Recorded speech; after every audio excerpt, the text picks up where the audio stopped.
저는 이 땅을 살아가면서 저희 아내가 저에게 저녁 밥상을 차려주는 것이 얼마나 고마운지 모르겠습니다.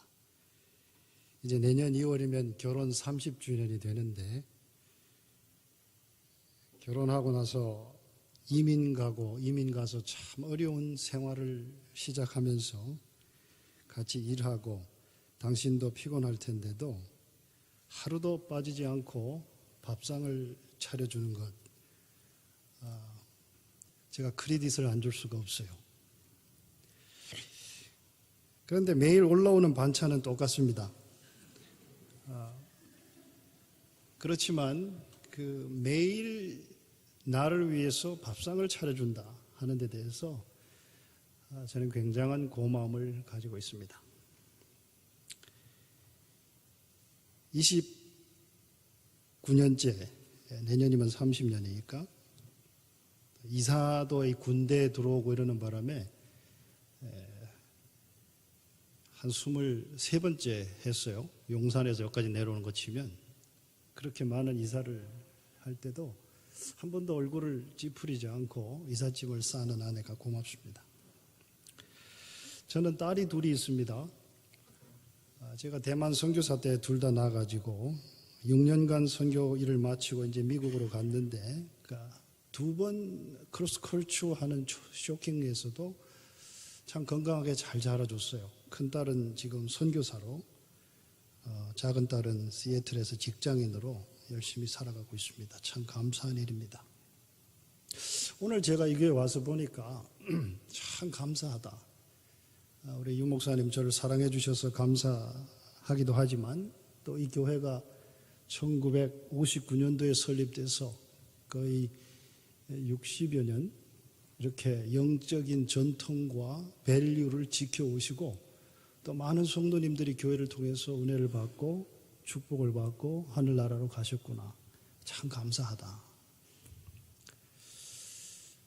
또 보니까 성가대가 참 감사한 것 같아요. 이렇게 2시까지 남으셔서 열심히 연습하시고, 이렇게 잘하는 성가대 처음 봤어요. 참 감사하다. 성경은 우리에게 범사에 감사하라고 가리킵니다. 또 감사로 제사 드리는 자가 나를 영화롭게 한다. 그래서 우리는 그것을 다 알고 있고 또 그것을 인지하고 있음에도 불구하고 우리 마음에 감사가 안 될 때가 있어요. 그 안 될 때 언제냐? 첫 번째, 당연하다고 생각하면 감사가 떠납니다. 아내가 나에게 밥을 해주는 것이 당연하지 이렇게 생각하면 조금 늦어도 화가 나고 반찬이 조금 없어도 투정이 나요. 당연한 게 아니고 감사한 거죠. 아이들이 건강하게 잘 자라는 것이 당연하다고 생각하면 잔소리 많이 하게 됩니다. 당연한 게 아니고 참 감사합니다. 요즘처럼 경쟁이 심하고 어려운 세대에 살아가는 아이들이 정말 엄마 아빠 말 잘 듣고 교회에 나와주는 것 당연한 게 아니고 감사한 거예요. 교회가 온전히 이렇게 잘 가는 것 당연한 것이 아니고요, 감사한 겁니다. 우리 목사님, 장로님들이 굳건하게 쓰셔서 양떼를 잘 이끌고 가는 것 당연한 게 아니고요, 감사한 거죠. 성가대가 노래를 잘하는 것도 당연한 것이 아니고 참 감사한 겁니다. 당연한 건 이 땅에 없습니다. 저 사람이 왜 나한테 인사를 안 하지? 이렇게 생각하면 사람들이 다 건방져 보이는데, 나 같은 인간에게 인사를 하네? 이렇게 생각하면 감사한 겁니다. 이 땅엔 감사할 것이 천진데도 우리는 우리 마음에 내가 받을 것만 당연히 생각하기 때문에 감사가 떠난다. 두 번째는 남과 나를 비교할 때 감사가 떠나는 것 같습니다. 비교를 하게 되면 두 가지 현상이 일어나요. 그 첫 번째는 내가 우월하게 돼요. 저 사람 나보다 못해. 아이고, 저 사람 그저 그런 사람이야. 이렇게 우월하게 되든지, 두 번째는 열등감에 빠지게 돼요. 그러나 대부분은 열등감에 빠집니다. 왜? 나보다 잘난 사람은 언제나 어디서나 아무 때나 있어요. 나보다 돈 많은 사람도 많고, 나보다 잘생긴 사람도 많고, 나보다 많이 배운 사람도 많고, 나보다 정말 잘난 사람은 이 땅에 많아요. 그렇기 때문에 비교하면 언제나 나는 열등감에 빠지기 쉽습니다. 그리고 감사는 떠납니다. 우리는 생각하고 인지적으로 하나님이 나를 유니크하게 창조하셨고 나는 이 땅에서 나 혼자기 때문에 감사해야 된다라고 알지만 비교라고 하는 덫에 걸리면 언제 그랬냐는 듯이 감사는 떠나게 됩니다. 나의 아내를 다른 아내랑 비교를 한다든지, 남의 남편을 비교한다든지, 나의 자녀를 다른 사람이랑 비교한다든지, 나의 부모를 비교를 하게 되면 벌써 그 마음에 감사는 떠나는 거예요. 우리 교회가 최고고, 우리 남편이 최고고, 우리 아내가 최고고, 우리 목사님이 최고고, 우리 장로님이 최고고. 예. 아멘입니까? 예. 그럼 아멘 한번 다 같이 크게 한번 해주십시오. 아멘. 아멘. 예. 그리고 나에게 주신 이것이 최고다라고 생각할 때 감사가 항상 넘칠 줄 믿습니다. 예. 비교하게 되면 감사는 떠나게 돼요. 그건 사탄이 좋아하는 거고요. 창세기 때부터 가만히 보세요. 왜 사람이 넘어지냐? 비교해서 넘어져요. 가인이 아벨을 죽인 것도 자기 것과 아벨 것을 비교하다가 죽였어요. 비교하면 죄짓게 됩니다. 비교하면 나를 학대하게 되고 내 몸을 학대하게 되고 내 정신을 학대하게 되고 나를 학대하게 되는 게 죄예요. 나는 하나님이 이 땅에 하나밖에 없는 아주 존귀하고 아주 유니크한 그런 삶이다라고 생각할 때 감사가 넘칠 줄 믿습니다. 세 번째는 망각할 때 감사는 떠납니다. 제가 미국에서 목회를 할 때 그때 우리 딸이 9살이었어요. 예나가 둘째가. 그래서 이제 제가 이렇게 이제 영어로 설교를 이제 쫙 그냥 하고 났더니 우리 딸이 저쪽에서 이제 끝나고 막 뛰어와서 아빠를 콕 안으면서 Dad, 아빠, You're awesome today. Your sermon touched my heart. I'm crying. 예? 그러니까 아빠 설교가 내 마음을 타치했고 내가 많이 울었다. 이렇게 얘기를 하는 거예요. 목사님 앉아 계시지만 목사님 자녀가 아빠의 설교를 듣고 울었다 이러면 이건 참 좋은 목사죠? 맞습니까? 예. 그래서 아빠가 기분이 좋고, 야, 정말 9살짜 딸이 저런 얘기를 하네. 이제 차를 타고 집에 갑니다. 차 안에서 제가 에스터한테 물어봤어요. Esther, what part of my sermon to touch your heart? 어떤 대목에서 네가 그렇게 눈물이 났어? 그랬더니 우리 딸이 아주 금방 리스폰드하고 나한테 얘기하는 이 말이 I forgot. 딱 그럼 나 잊어버렸어요. 딱 그러는 거예요.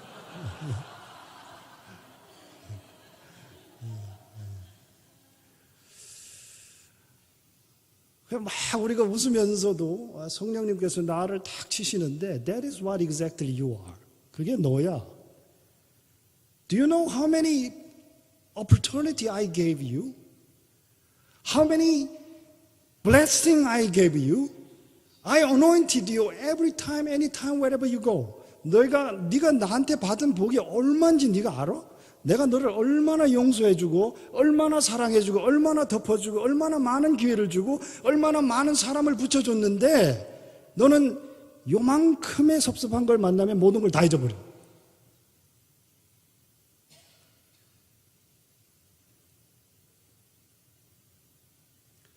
여러분, 하나님이 이 교회를 통해서 여러분을 축복하시고 오늘까지 인도하신 것 잊어버리지 않기를 축원합니다. 잊어버리는 순간 다시 꽝이에요.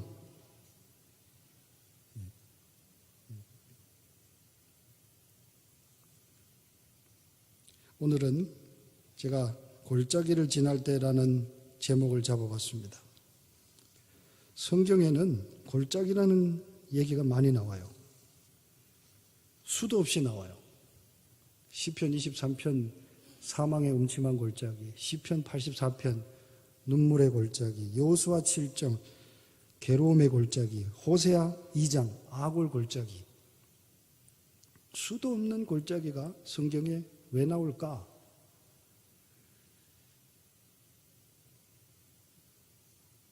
골짜기는 그렇게 재밌는 곳이 아닌 것 같아요. 여러분, 골짜기 그러면 마음에 기쁘다 이런 생각보다 오히려 더 좀 뭔가 암울하다 하는 생각이 드시죠? 골짜기는 재밌지 않습니다. 근데 왜 골짜기가 성경에 이렇게 많이 나올까? 그것은 우리 인생은 누구나 다 골짜기를 지나가고 있기 때문에 그렇습니다. 이 골짜기는 첫째, 피할 수 없습니다. 인생의 경로에는 골짜기가 반드시 있어요. 있다고 가정하고 가야 합니다. 지금 어떤 사람들은 막 골짜기에서 나오신 분이 있고 또 들어가시는 분이 있는가 하면 들어가시려고 하는 분이 있습니다. 저는 이제 미군 생활 15년째 들어가는데 전쟁터에 4번 갔다 왔어요. 그러니까 죽음의 골짜기를 여러 번 들어갔다 나왔습니다. 아마 여러분 중엔 지금 건강 때문에 아픈 골짜기를 지나고 계시는 분도 있을 거고, 경제적으로 어려우셔서 참 고통의 골짜기를 가시고, 혹은 또 이혼하셔서 참 괴롭고 외로운 골짜기를 가시는 분도 있을 거고, 고부간의 갈등 때문에 참 가슴 아픈 골짜기를 가는 분이 있을 거고, 들어가는 분이 있을 거고 나가는 분이 있을 거고, 정상에 섰다 싶은데 골짜기가 또 기다리고 있는 거예요. 저는 우리 딸 시집만 가면 다 될 줄 알았어요. 근데 시집 갔더니 손녀 낳았다고 엄마 와가지고 몸조리 해달라고, 지금 우리 와이프가 몸조리 하러 갔어요. 인생이 올라갔다 내려갔다, 내가 정상에 서서 이만큼이면 됐지 싶은데 또 골짜기가 기다리고 있고 또 들어가고 나가고 하는 것이 인생이다. 예수님은 요한복음 16장 33절에 You gotta travel in this world. 너희는 이 세상에서 환난을 당한다 그랬지, 너희는 이 땅에서 잘 된다고 안 그러셨어요. 환난을 당할 거예요. Why? Because this world is not perfect. 이 땅은 퍼펙트하지 않고 죄로 차 있기 때문에 환난을 당할 것이다, 이렇게 얘기했기 때문에 내가 지금 골짜기를 지나고 있는 것이 이것이 하나님 뜻인가 아닌가, 이걸 생각하기보다도 나는 세상에 살기 때문에 골짜기 당하는 것이 당연해 라고 생각하는 것이 맞습니다. 신학적으로 너무 놀라지 마십시오. 그것은 우리의 삶의 일부분이기 때문에 그렇습니다. 이 골짜기는 두 번째, 예측할 수가 없어요. 여러분, 운전하다가 빵꾸가 나는 거 예측하고 운전하십니까? 그냥 나는 거지. 내 인생의 골짜기는 그냥 일어나는 거예요. 언제 어디서 어떻게 나타난다라고 오면 얼마나 좋겠어요? 근데 안 그래요. 그냥 갑자기 나타나는 게 골짜기다. 셋째, 그런데 이 골짜기는 모두에게 공평합니다. 마태복음 5장 45절 말씀, 하나님께서 선인에게나 악인에게 동일하게 비를 내리신다. 내가 예수를 열심히 믿기 때문에 나한테는 골짜기가 없다, 이것은 신학적으로 옳지 않습니다. 우리는 이 땅에 살기 때문에 누구나 다 골짜기 공평하게 가는 것입니다.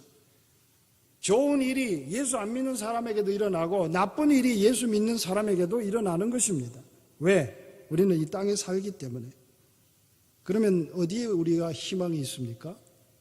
우리의 희망은 이 골짜기는 영원하지가 않고 템포럴입니다. 언제나 끝이 있습니다. 오늘 시편 기자도 내가 음침한 사망의 골짜기를 지날지라도, 지나가는 거죠. 우리가 행군을 해보면 산에 깊은 골짜기를 들어가는데 들어가는 시간이 있으면 나오는 시간이 반드시 있어요. 터널도 여러분, 들어가는 시간이 있으면 나오는 시간이 반드시 있습니다. 성경에서 소개하는 모든 골짜기들은 이렇게 들어가는 시간이 있고 나가는 시간이 있고 언제나 끝이 있다고 하는데 우리는 희망이 있습니다. 지금 여러분이 지나고 계시는 골짜기가 아무리 어렵고 힘들고 피곤해도 반드시 끝이 있기 때문에 희망을 놓지 마십시오. 그러면 왜 하나님께서 우리에게 이 많은 골짜기를 주실까? 하나님은 우리가 이 땅에 살아갈 때 우리가 행복하게 살아가는 것에 관심을 두시기보다는 우리의 성품에 관심이 더 많으십니다. 성경 말씀에 예수님께서 나는 이러하니 너희도 이러하라 하는 게 딱 한 가지가 있어요. 내가 기쁘니 너희도 기쁘라 그런 말이 안 하고 내가 거룩하니 너희도 거룩하라. 이 성품에 관심을 갖고 계십니다. 하나님이 우리의 삶을 향하신 목적이 편안하게 살게 있는 게 아니고 우리의 인격을 다듬으시고 예수 믿고 구원받아서 구원에 이르기까지 우리를 다듬으시고 당신의 성품에 이르기까지 우리를 이끄시는 주님의 그 여정에 우리는 있는 것입니다. I am a Christian. 나는 크리스천이에요. 이게 신학적으로 무슨 의미입니까? 그 말은 나는 little Jesus, 작은 예수다 이런 뜻이에요. 예수님이 외로우셨습니까? 외로우셨죠? 나는요. 나는 왜 외로움을 피하려고 그러죠? 예수님이 굉장히 실망하셔서 용기를 잃으신 적이 있으십니까? 있죠. 근데 왜 나는 조금 실망하면 화가 납니까? 예수님께서 비방과 오해, 악성 루머, 불공평한 비판에 고통을 당하신 적이 있으십니까? 있어요, 없어요? 있어요. 그런데 왜 나는 조금 비판만 받으면 전화해가지고 막 화내고 왜 나는 조금만 비방받으면 그렇게 못 견뎌하죠? 나는 작은 예수라고 하면서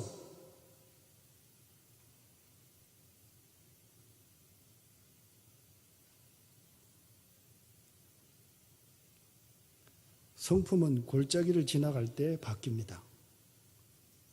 인품은 깊은 골짜기를 들어가서 깊은 음성을 들을 때 바뀌게 되는 것입니다.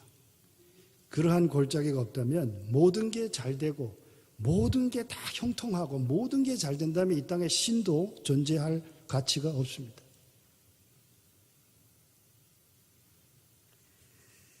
그러나 하나님께서 우리를 골짜기를 지나갈 때 그냥 놔두지 않으세요. 23절 말씀에 보면 내가 너와 함께 하겠다. 성경에는 8730가지 하나님의 약속의 말씀이 있습니다. 어떤 말씀이 여러분 생애에 도전을 주고 행복을 주고 희망을 주십니까? 내가 어려움을 당할 때 어떤 약속의 말씀이 기억나십니까? 내가 어려움을 당하고 인간관계에 피곤할 때 어떤 말씀이 나를 붙잡으십니까? 믿음이라는 것은 그 약속의 말씀을 믿고 그 말씀에 서서 내가 승리하는 것입니다. 우리는 환경을 바라보는 것이 아니고 주님을 바라보고 현실에 얽매이는 것이 아니라 구세주의 은혜를 붙잡습니다. 문제를 보는 것이 아니고 문제를 다루시는 하나님을 바라보며 여호와는 마음이 상한 사람 곁에 계시고 낙심한 사람을 붙들어 주신다는 말씀을 붙잡고 오늘도 굳건하게 서서 가야 하는 것입니다.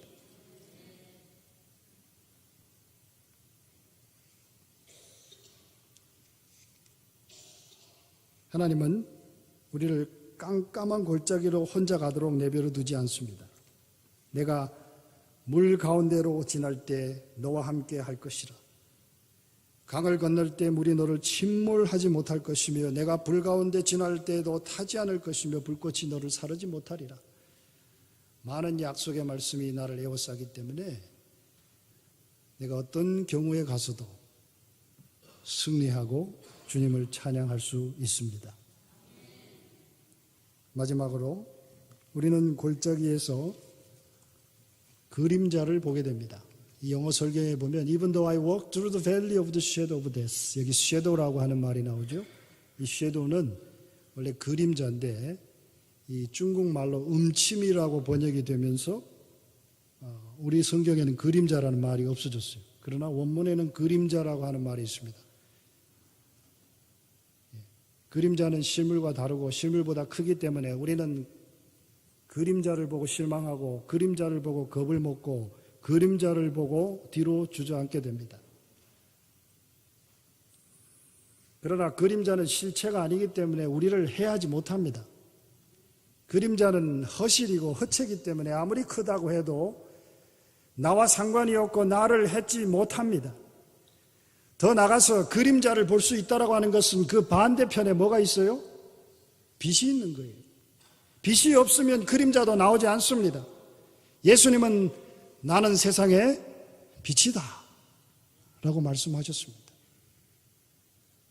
내가 세상을 살면서 정말 음침하고 캄캄한 그런 골짜기에 서 있다라고 생각되시면 바로 그 자리에 스탑하셔서 뒤로 돌아. 빛 대신 예수님께서 가장 가까이 여러분을 환대하시면서 내가 너와 함께 한다고 그랬잖아. 내가 너와 함께 영원토록. 그런 축복이 여러분 생애와 교회와 가정 위에 넘치시기를 예수님의 이름으로 축원합니다. 기도하겠습니다. 하나님 감사합니다. 오늘 우리 11월 마지막 주 감사주일 바로 지나고 이제 좀 마음이 조금 해해질 때 또 저희들에게 귀한 예배 시간 또 말씀 나눌 수 있는 시간을 주셔서 감사합니다. 우리가 어떤 골짜기를 가더라도 주님 성품을 생각하며 이겨내는 우리 시온성 모든 식구들이 되게 하옵소서. 예수님의 이름으로 기도합니다. 아멘.